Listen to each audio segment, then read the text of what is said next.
दुनिया के सबसे बड़े लोकतंत्र की आस्था का प्रतीक है भारतीय संविधान। इसको तराशने में जितना योगदान पुरुषों का रहा, उतना ही महिलाओं का भी है।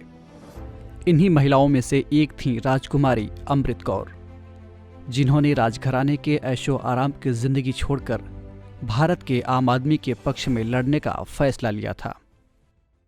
कौर का जन्म 2 फरवरी 1889 को लखनऊ में हुआ था।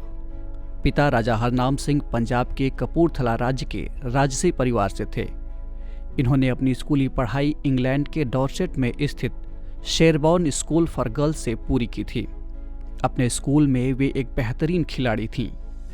स्कूल के बाद अपनी उच्च शिक्षा के लिए वे ऑक्सफोर्ड चली गईं। साल 1919 में हुए जलियांवाला बाग हत्याकांड ने राजकुमारी को झकझोर कर रख दिया।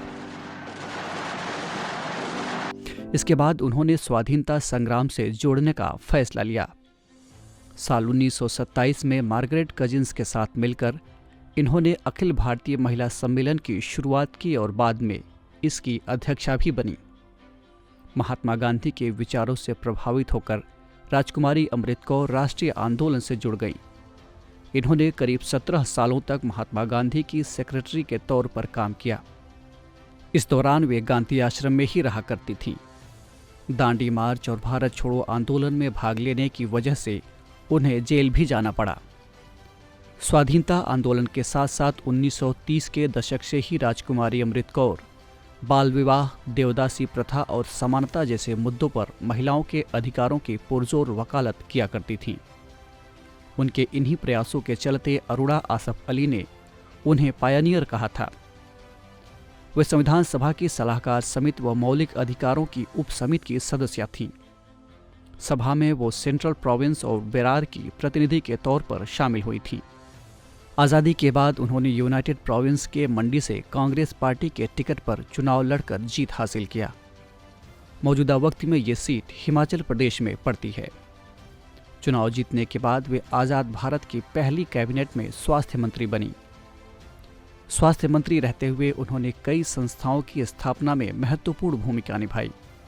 इनमें Indian council of child welfare, tuberculosis association of India, Rajkumari Amrit Kaur college of nursing और central leprosy and research institute जैसे बड़े बड़े संस्थाओं के नाम शामिल हैं।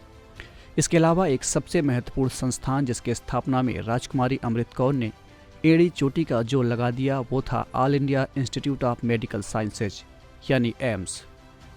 इसके लिए उन्होंने विदेशों से भी फंड जुटाया। उन्होंने इस संस्थान के लिए शिमला स्थित अपने पैतृक मकान को भी दान कर दिया था। वे विश्व स्वास्थ्य संगठन यानी तत्कालीन वर्ल्ड हेल्थ असेंबली की भी अध्यक्षा बनी। गौरतलब है कि इस पद पर पहुंचने वाली वे पहली महिला थीं। इतना ही नहीं, वो इस पद पर पहुंचने वाली एशिया से पहली व्यक्ति थीं। 2 अक्टूबर 1964 को 75 साल की उम्र में राजकुमारी अमृत कौर ने इस संसार को हमेशा हमेशा के लिए अलविदा कह दिया। मूलतः इनका नाम अमृत कौर था, लेकिन इनके निधन के बाद द न्यूयॉर्क टाइम्स ने उन्हें देश सेवा के लिए राजकुमारी की उपाधि दी थी। साल 2020 में टाइम मैगजीन ने राजकुमारी को 20वीं सदी की 100 सबसे प्रभावशाली महिलाओं की लिस्ट में भी शामिल किया था।